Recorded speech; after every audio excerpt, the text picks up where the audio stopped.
here Sunday on this Memorial Day weekend. This has been a long weekend. And we still got Monday. A lot of people off the next day. So again, I'm not. If you're in the U.S. and you celebrate Memorial Day, then enjoy it. Be safe. But part 3 here Sunday. Let's talk about CM Punk and Daniel Bryan. Maybe we're gonna talk about it all weekend, and of course that was a big part of the past weekend wrestling. Of course, the match at Over the Limit. Fantastic. And then following up on it on Monday Night Raw. It lived up to the hype. I don't think this in any which way disappointed. And maybe even what more surprising is how into it the entire audience got. Not that I'm surprised, obviously, because of any lack of talent that they have, but the CM Punk versus Daniel Bryan chants, fighting in the audience, and even to the point to where Jerry Lawler and the commentators, just stopped and just kind of chuckled in amazement, going, "This place is loud." That as soon as that happened, I said to myself, I don't care how this match ends or how this match finishes.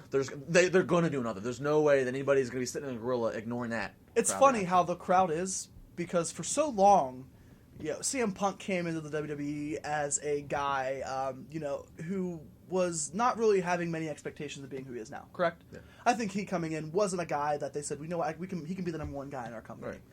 Now, the fact that he's so good at everything he's doing, whether it's, mat wrestling, whether it's, doing the whole story with Jericho, the alcohol thing, he's man enough to make that story a part of WrestleMania.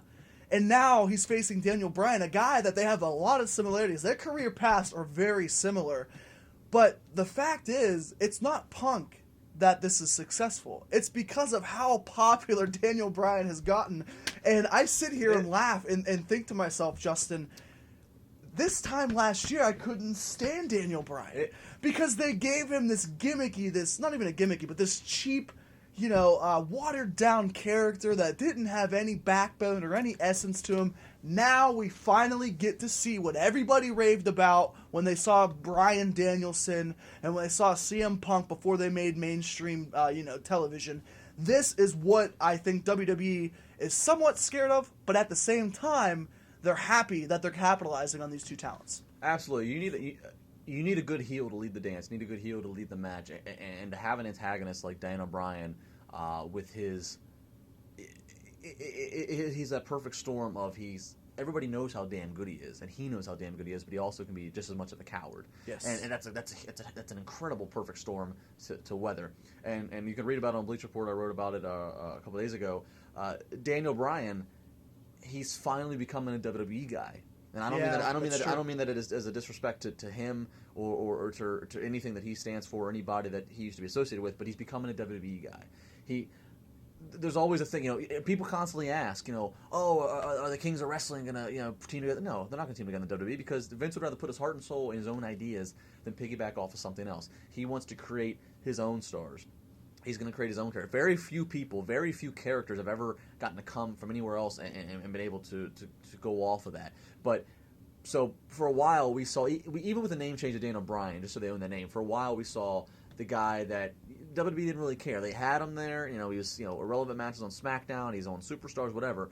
But now finally Daniel Bryan, you don't think when you hear Daniel Bryan, you don't think Bryan Danielson represents ROH and represents the indie and the internet fans, but Daniel Bryan represents the yes chance. He represents losing 18 seconds at WrestleMania. He's starting they're finally building that WWE brand around him, and that is a key thing. Like it or not, it's a key thing to being successful. Even CM Punk. CM Punk still stands for what he stands for, and he still has his history prior to WWE. That nobody can ever take that away because he is having the same name as CM Punk. But now when you hear CM Punk, you think about the speech that he gave in July. When you hear CM Punk, you think WWE champion. You think cult of personality. Yeah. You think all the mainstream attention that he got WWE. You think he's become a WWE. They become WWE guys, and that's a key. And I think the biggest key there is give credit to Vince, because you can tell that he let go of his strong grip on these guys to give them some sort of freedom. He didn't give them full freedom to do what they wanted, but Bryan did it on his own by doing this chant. Vince didn't tell him to run out there and say, yes, yes, world champion. He didn't tell him to do that. How about the consideration in the reports, I think it started with PW Insider this week, that they actually considered giving Bryan the title? That's a huge victory. That's interesting. That's huge. They actually considered. At the same they sat time, down and thought. But here's the thing: at the same time, don't they consider almost every match like, okay, let's consider him winning. What can we gain out of it? Well, yes, but it just stems off that's such an accomplishment. That's such an accomplishment. It tells you where he's come from. Well, I'll tell you, obviously they got to have a match in January. I think a perfect match would be an I Quit match because we had the or submission match, like I said. It has to be I Quit though. Why? You have him tap. No. Because Punk's made him tap. No. You can't do a submission match. You have to verbalize and say I quit because they had such a But they both already tapped out. They had such a confusion over who tapped when and that great ending at the pay-per-view. So it has to be I quit. But Punk's not going to say I quit, so we're not going to ever have. I don't know. Maybe he does. Maybe so. He lives to see another. It can't be submission tapping. But they never have the face to say I quit.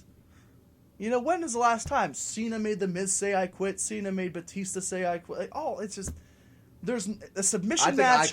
I think a submission match is more symbolic for where they've been because they are submission experts. Well, I quit's the same thing. No, it's not. You have to speak it. Tapping to me is more meaningful for those guys specifically than saying I quit. Well, yeah, the imagery of tapping, but I think because they had the inconclusive evidence or whatever of when that was like a good 2 seconds after the 3 count. Wow, but they're trying to make it so I think they have to have verbalized I quit. Maybe unless June's a submission match, they have another problem with who actually won, and then they Money in the Bank should be the conclusion for these guys. Both of them made a big statement at Money in the Bank pay-per-views previously. Let them keep going until July. We'll pay for it every time. Exactly, and a guy that hasn't kept going has kept losing each and every month.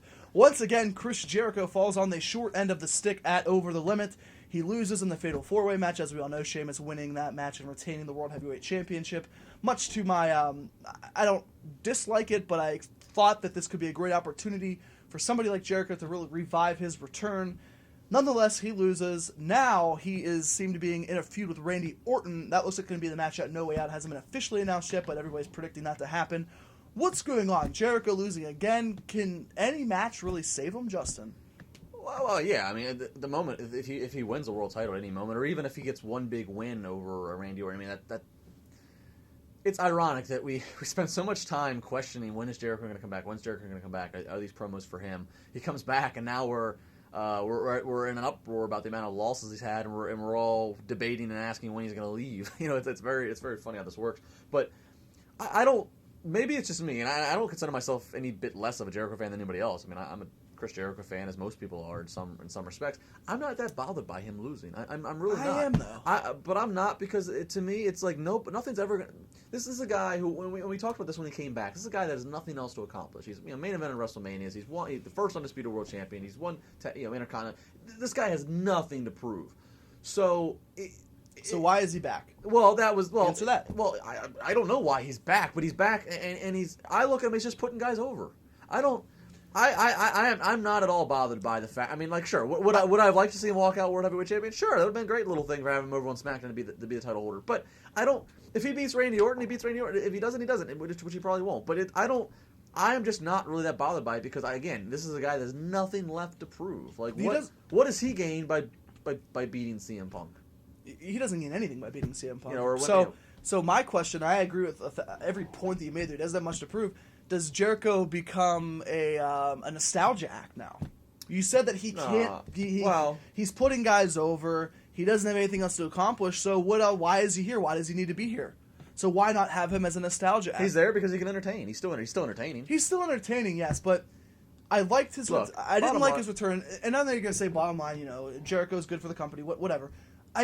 There needs to be something more with him. There's not anything that we're being attached to. We don't care we care that he's back because we like him, personally. And I think that stems back from the 90s, 2000s, his returns and everything. What's the point of him being back? We're not getting a reason to care now. And that's the biggest difference. Think bigger picture. Bottom line, let's say if he leaves somewhere in the summer. Let's say if he leaves before SummerSlam, right after SummerSlam. He leaves, he goes away for a couple months, and he comes back in time for Survivor Series or Royal Rumble. If he comes back and if he starts to win again, it's almost... We forget all about this. But it's stupid to forget him returning. This little spell doesn't even mean... it doesn't... I don't see a big problem with that. I don't know. I just if he had never won the WWE Championship or he never won the World Heavyweight title, or I think maybe then it'd be a bigger deal. In this feud, if he stays around longer than the summer, I can't remember where, but I think somebody tweeted about me or in an article You know, he left last time because Randy Orton punted him in the head. Yeah. And then he was gone. That's a great way for him to step up and say, this is why I'm not the best in the world. Why not show some humility and say, I'm not the best in the world. I know that, but I have to make myself think that. I'm not that anymore because of what you did to me. Have him beat Orton. Have him progress to something more if he's going to be here longer than past the summer. I think if he continues to go on a losing streak, it's almost like it becomes comical and entertaining to see how long he can lose for. If he loses for the rest of the summer, then he disappears saying, whatever. He disappears because he's upset he's losing. He disappears for a couple months, does his Fozzy thing, comes back, and when he comes back, then he's a house of fire and he's unbeatable. Either way, the lights are always on bright tonight for him, Michael. ShareShotReality@yahoo.com. ShareShotReality on the Facebook. Josh Iseberg 4. Justin LaBar on Twitter. Monday starts the tweets of the week. Go ahead. It won't just be one. We'll try to take maybe some of the best. Hashtag CSR. And next week we'll start the more interactive Chair Shot Reality with Josh and Justin. And like I said, send your videos in, upload them to YouTube, send them to ShareShotReality@yahoo.com. Tweets, everything. I need to go back and get a little Tyreek Swole on at LA Fitness to feel big this week. This next week, since we're interactive, people are going to be more interactive towards me, so I guess I got to get up the bum knee and go to the LA Fitness gym. Work it out. Yeah, bum knee. Chair Shot Reality, WrestleZone.com. You're 100 pounds. Get over it.